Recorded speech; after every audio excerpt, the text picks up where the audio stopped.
Mulțumesc! Așa cum am văzut și ieri, pentru a putea depăși limitele din viața noastră, trebuie să îl cunoaștem pe Dumnezeu și trebuie să cunoaștem inima lui Dumnezeu. Ieri am văzut că Dumnezeu este un Dumnezeu care nu judecă atâta timp cât este har. El nu i-a judecat pe oameni când a fost pe pământ, ci a venit să-i mântuiască. Astăzi aș vrea să citesc un verset din Sfânta Scriptură, din Ioan 17, versetul 3. Și aici Dumnezeu, Domnul Iisus Hristos, spune următoarele cuvinte. Și viața veșnică este aceasta, să te cunoască pe tine, singurul Dumnezeu adevărat, și pe Iisus Hristos pe care l-ai trimis tu. Dacă vrem să mergem dincolo de orice limite din viața noastră, trebuie să primim viață veșnică.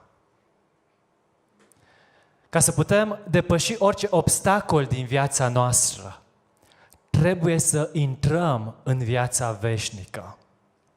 Acum, mulți zic că viața veșnică este după moarte, după ce murim o să mergem într-o altă viață care nu se va termina niciodată. Eu cred că viața veșnică poate să înceapă de aici, de pe pământ.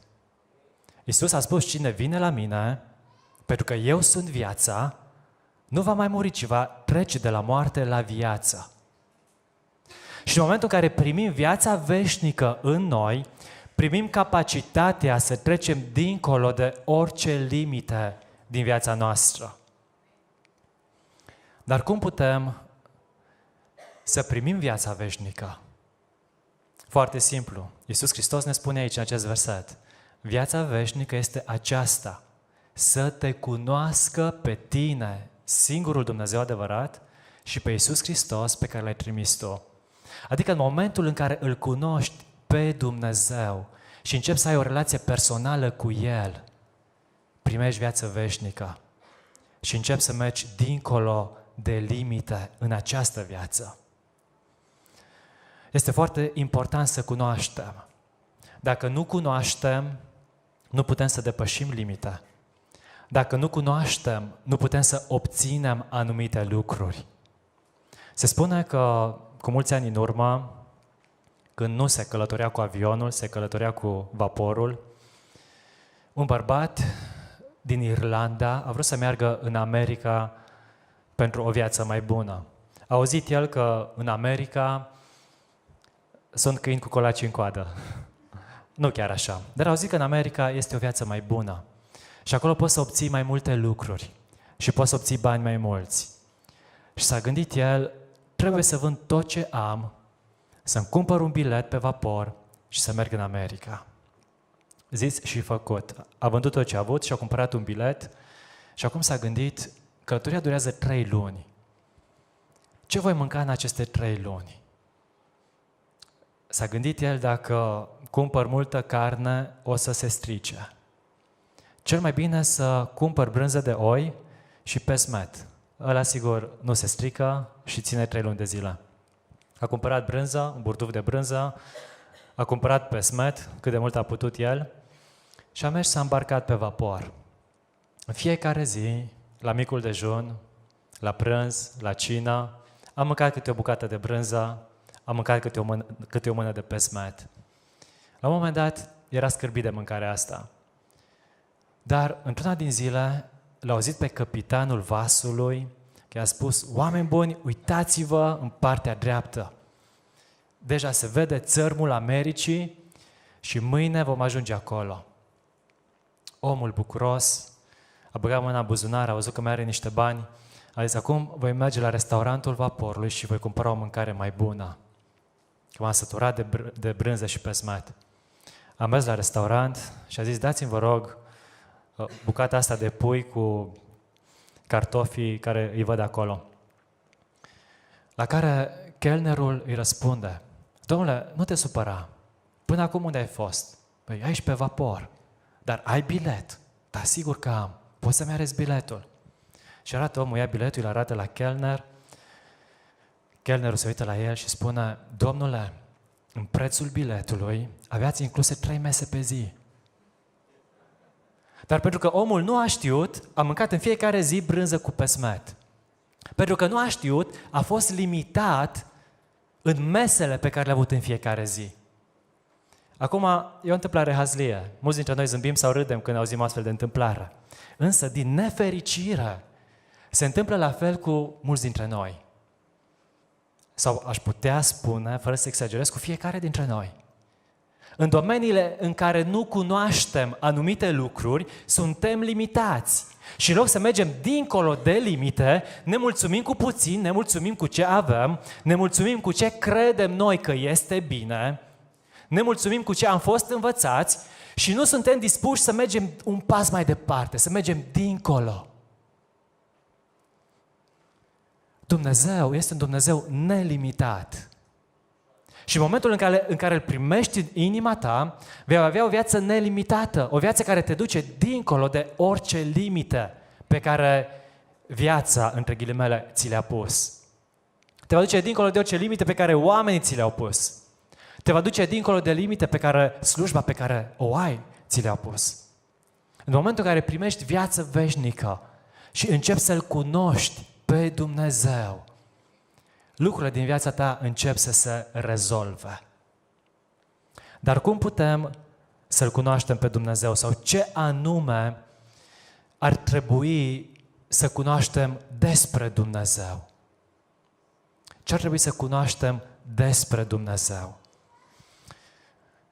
Un lucru foarte important pe care trebuie să-L cunoaștem despre Dumnezeu este că El ne-a înfiat să fim copiii Lui.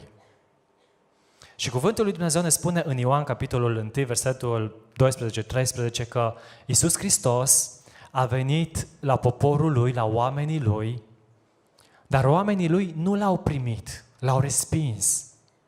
Însă tuturor celor care L-au primit ca să fie Domnul lor personal, să fie Mântuitorul lor, să fie Salvatorul lor, acelor oameni care L-au primit pe El, le-a dat dreptul să se numească copii de Dumnezeu. De asemenea, în Sfânta Scriptură, în Romani, în capitolul 8, ne spune că Dumnezeu ne-a pecetluit cu Duhul Său cel Sfânt și pentru că ne-a pecetluit, Duhul Sfânt ne face să strigăm Ava, adică Tată, Tăticule, pentru că El ne-a înfiat. În momentul în care primim viață veșnică, în care îl primim pe Iisus Hristos în inima noastră, Dumnezeu Tatăl pune pecetea Duhului Sfânt peste noi și acel Duh Sfânt ne înfiază. Creează o relație între noi și Dumnezeu. Creează o relație între noi și Tatăl nostru din ceruri. Dumnezeu, ne spune Biblia, El este Tatăl nostru. El ne-a creat, suntem ai Lui, însă foarte mulți dintre noi nu au realizat lucrul acesta. Nu au realizat că sunt creați de Dumnezeu și că Dumnezeu îi iubește și îi așteaptă să vină la El să-i facă copiii Lui. Așadar, când vorbim despre a-L cunoaște pe Dumnezeu, este foarte important să cunoaștem că El ne-a înfiat să fim copiii Lui. Și cum am spus și ieri, în momentul în care Iisus Hristos vine în inima noastră, în care îl primim în viața noastră, El decide să locuiască acolo, în inima noastră.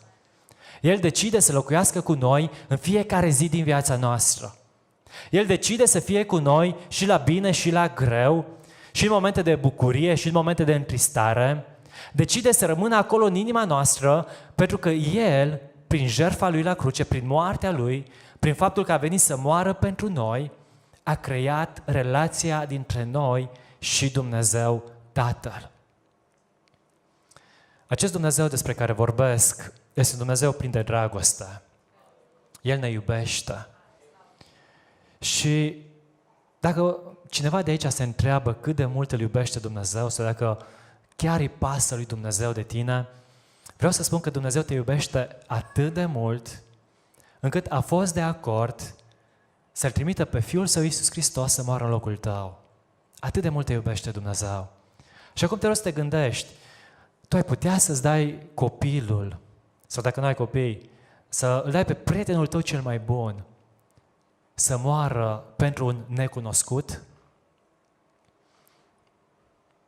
Probabil că nu. Însă Dumnezeu te iubește atât de tare încât l-a dat pe Iisus Hristos, Fiul Lui, să moară în locul tău, să moară pentru tine. Și prin faptul că Iisus a murit pentru tine la cruce, Dumnezeu ți-a redat valoare.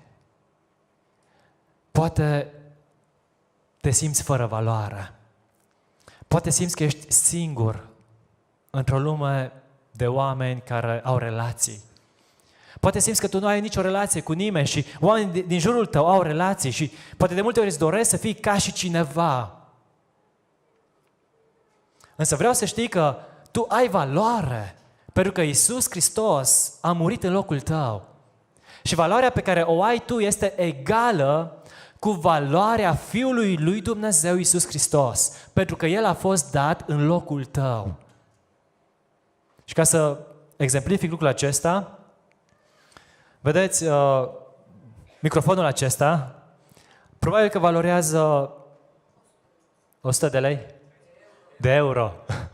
Nu mă pricep la microfoane. Valorează 100 de euro. De ce? Pentru că cineva a plătit 100 de euro pe acest microfon. Aceasta este valoarea acestui microfon. Valoarea ta este inestimabilă. Ai fost plătit cu însuși Fiul lui Dumnezeu. Așa te vede Dumnezeu. Te vede o persoană plină de valoare. O persoană plină de potențial. O persoană în care Dumnezeu a pus un destin. O persoană în care Dumnezeu a pus un viitor.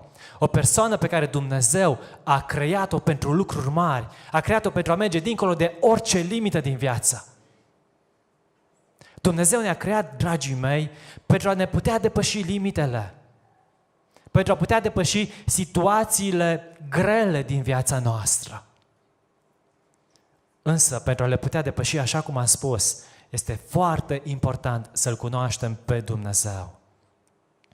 În momentul în care îl primești pe Dumnezeu în inima ta, în care îl lași să pătrundă în inima ta, El te face copilul Lui. Acesta este primul pas. Pe urmă, Dumnezeu, pentru că L-ai primit în inima ta, îți transformă gândirea, îți transformă mintea. Și acum aș vrea să nu vă speriați. El nu o transformă în ceva rău, o transformă în ceva mult mai bun decât îți poți imagina. Și cuvântul lui Dumnezeu ne spune că dacă îl avem pe Hristos în noi, mintea noastră se transformă tot mai mult în conformitate cu mintea Domnului Iisus Hristos, Mântuitorul nostru. Și acum aș vrea doar să vă imaginați și să vă gândiți cam ce minte a avut Iisus Hristos. Acea minte poate să invadeze mintea ta și să te facă o persoană mai bună, o persoană mai iubitoare, o persoană care să-ți atingi potențialul, o persoană care să știi pentru ce trăiești în lumea aceasta, o persoană care să ai scop în viață. Sunt așa de mulți în jurul nostru care n-au niciun scop, care nu știu de ce se trezesc dimineața și nu știu ce va fi mâine sau poimâine sau peste o lună sau peste un an. Însă în momentul în care îl primești pe Iisus în inima ta, mintea ta se transformă și începi să înțelegi scopul pentru care Dumnezeu te-a creat. Începi să înțelegi ce vrea Dumnezeu de la viața ta. Începi să înțelegi că ai un viitor, că ai o speranță, că ai un scop în viață. Și începi să semeni tot mai mult cu Dumnezeu. Așa ca și cum într-o familie, când se naște un copil, copilul ăla seamănă cu cineva. Cu tata sau cu mama, sau cu bunicii. Studiile arată că un copil care este înfiat începe să semene cu părinții adoptivi. Nu se știe exact de ce, probabil că acel copil întreprinde gesturi pe care părinții adoptivi le au și încep tot mai mult să semene cu părinții adoptivi. Și noi, în momentul în care Dumnezeu ne înfiază, în momentul în care Dumnezeu ne face copiii Lui și Iisus Hristos ne transformă mintea, începem să semănăm tot mai mult cu Dumnezeu, cu Tatăl nostru. Aș vrea în această seară, fiecare dintre noi, să ne gândim puțin.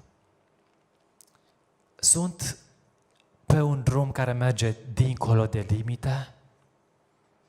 Am început eu oare procesul cunoașterii lui Dumnezeu? Îl las eu pe Iisus Hristos, Fiul lui Dumnezeu, să-mi transforme mintea, să-mi transforme viața, să-mi transforme gândirea?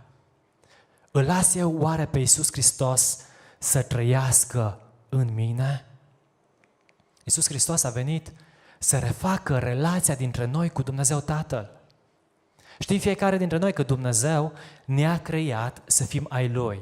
Însă la un moment dat, Adam și Eva au păcătuit înaintea lui Dumnezeu și pentru că nu au ascultat de Dumnezeu, pentru că au păcătuit, acea relație s-a rupt. Însă, vestea bună este că Dumnezeu l-a trimis pe Fiul Său Iisus Hristos pe pământ să refacă acea relație ruptă.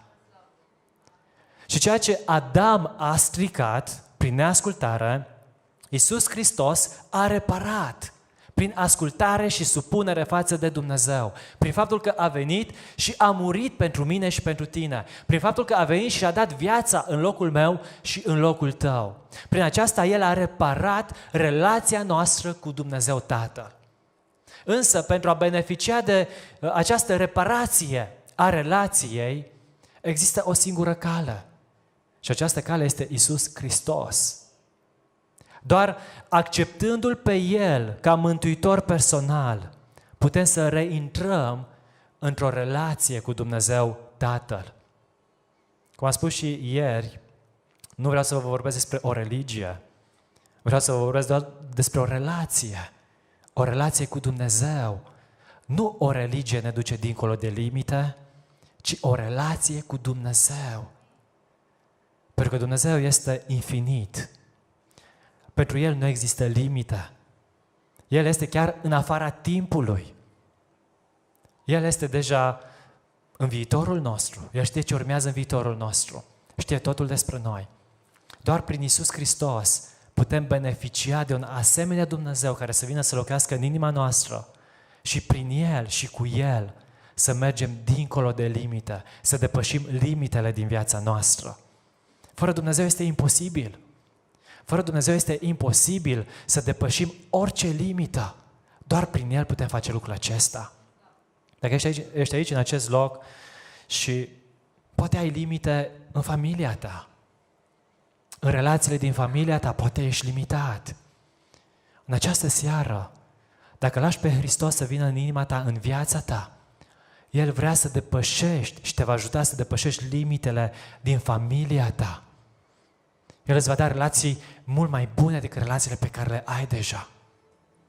Dacă ești limitat în societate, Iisus Hristos vrea să depășești limitele pe care societatea ți le pune. Și vrea să-ți dea biruință asupra problemelor pe care le ai. Cu El în inimă poți să faci totul. Singur nu poți face nimic, dar cu El poți face totul. Pentru că El este dincolo de orice limită. Dacă ai boală în trupul tău și boala te limitează, durerea te limitează, chiar dacă te doare capul, ești foarte limitat. Dacă n-ai avut niciodată o durere de cap, poate nu înțelegi ce spun. Dar dacă te-a durut vreodată capul, înțelegi. Dacă te doare capul, ești foarte limitat. Nu te mai poți concentra la lucrurile din jurul tău. Ai limite. Dacă ai cancer, ești și mai limitat. Pentru că doctorii îți spun că trebuie să mori peste câtva timp. Și ești foarte limitat. Orice boală ai avea, te limitează. Cu Iisus Hristos în inimă, poți să mergi dincolo de limitele pe care boala ți le pune. Dacă nu ai pace în inimă, necazurile, problemele, îți pun anumite limite, îți aduc stres, îți aduc necazuri, îți aduc probleme. Cu Iisus Hristos în inimă poți depăși și aceste limite și în loc de stres să primești pace. Aș vrea să știți că Iisus Hristos este prezent aici în seara asta. Chiar dacă nu-L vedem, El este aici pentru că a promis că acolo unde suntem adunați în numele Lui, El este prezent acolo. Înainte să închei, aș vrea să vă mai zic o istorioară. Într-una din zile, cu aproape 2000 de ani în urmă, Iisus Hristos mergea pe drum spre un oraș numit Ierihon. Și acolo în acel oraș era un om, îl chema Bartimeu, era orb, era foarte limitat, nu putea să vadă. Cred că mult se gândea el și își dorea ce bine era dacă aș putea să văd, ce bine ar fi dacă aș putea să văd. Ce bine ar fi să-i văd pe copiii ăștia care se joacă în jurul meu și strigă și sunt așa de bucuroși și așa de fericiți. Oare cum arată? Dar într-o zi a auzit că Iisus vine prin orașul lui. Și în momentul în care a auzit că Iisus vine prin orașul lui, s-a gândit, astăzi este ocazia pe care o am să depășesc limitele. Astăzi este sigura șansă pe care o am să merg dincolo de orice limită pe care orbirea mi le-a pus. Și în momentul în care Iisus a trecut prin orașul lui, pe strada pe care el era și cerșea, a început să strige, Iisuse, ai milă de mine! Cuvântul lui Dumnezeu ne spune că acolo erau niște oameni și oamenii au spus, taci, stai jos, că stai bine. Te crezi mai deștept acum? Ce-ți trebuie? Stai acolo. Stai și cerșește că îți dau oamenii bani. Dar acest om a înțeles, nu banul este problema. Sunt limitat și vreau să depășesc limitele. Și a început să strige și mai tare, Iisuse, ai milă de mine! Și îmi place așa de mult că Iisus s-a oprit. S-a oprit și le-a spus ucenicilor lui, mergeți și aduceți la mine. Și acest om, când a auzit că Iisus, Fiul lui Dumnezeu, cea mai mare putere din univers, îl cheamă. Spune că a lăsat tot ce a avut, a lăsat acolo jos și a mers direct la Iisus. Și ce îmi place și mai mult, Iisus Hristos îl întreabă, ce vrei să-ți fac? Ce vrei ca eu, Fiul lui Dumnezeu, să fac pentru tine? Doar imaginează-ți, acum Iisus Hristos este în fața ta, El chiar este în locul acesta. Deci nu doar că ți imaginezi, El chiar este în locul acesta. Doar gândește-te. Acum te întreabă și pe tine, ce vrei să-ți fac? Care sunt limitele din viața ta pe care vrei să le depășești? Ce vrei ca eu, Fiul lui Dumnezeu, să fac pentru tine? Ai o limită pe care o vezi fără niciun răspuns? Ai o limită la care doctorii ți-au dat un diagnostic și acel diagnostic spune că trebuie să mori? Ai o relație ruptă și nu mai vezi nicio soluție? Ai probleme cu prietenii tăi și nu mai vezi nicio soluție? Ai probleme la serviciu și nu mai vezi nicio soluție? Vezi doar bariere, doar limite, doar niște panglici alb cu roșu care înseamnă n-ai voie să treci mai departe? Iisus te întreabă, ce vrei să fac pentru tine în seara asta? Și El spune, doar lasă-mă să intru în inima ta. Doar lasă-mă să preiau eu controlul vieții tale. Doar lasă-mă să te conduc eu de acum înainte. Lasă-mă să te salvez. lasă-mă să te mântuiesc. Poate te gândești, tu nu știi cine sunt. Am atâtea păcate. Am făcut așa de multe lucruri rele. Chiar crezi că lui Dumnezeu îi pasă de mine? Oricine ai fi, Iisus nu te judecă în seara asta. A venit să te găsească, să te mântuiască. A venit să te ia de mână și să spună, cu mine poți să depășești orice limită. Așa ca și cum un tată și ia copilul mic de mână și duce dincolo de limitele pe care cel copil le are. Așa Iisus Hristos vrea să te ia de mână în seara asta, să te ducă dincolo de limite. Aș vrea să vă plecați capetele, să închideți ochii. Și aș vrea să te gândești că Iisus este în fața ta și te întreabă, ce vrei să-ți fac? Care sunt limitele pe care nu le poți depăși? Vrei să mă lași pe mine să te iau de mână, să te duc dincolo de acele limite? Ba mai mult, Iisus te întreabă, vrei să mă lași în inima ta, să vin să te salvez, să vin să te mântuiesc, nu să te judec, să vin să-ți iert păcatele, să-ți șterg păcatele și nici să nu mai aduc aminte de ele. Iisus te întreabă în seara asta, vrei să mă lași pe mine să preiau controlul vieții tale? Vrei să mă accepți în inima ta? Și dacă răspunsul tău este da, da, Iisuse, vreau să intri în inima mea, te primesc ca mântuitor al meu, ca salvator al meu, te rog să ridici o mână sus și mă voi ruga pentru tine. Dumnezeu să vă binecuvinteze. Dumnezeu să vă binecuvinteze. Dumnezeu să vă binecuvinteze. Dumnezeu să vă binecuvinteze.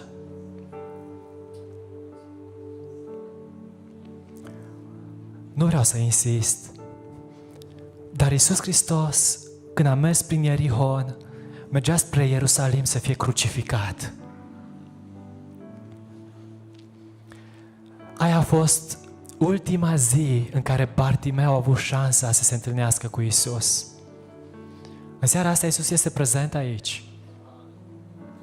Și dacă simți că trebuia să ridici și tu mâna și încă nu ai ridicat-o, simte-te liber să o ridici.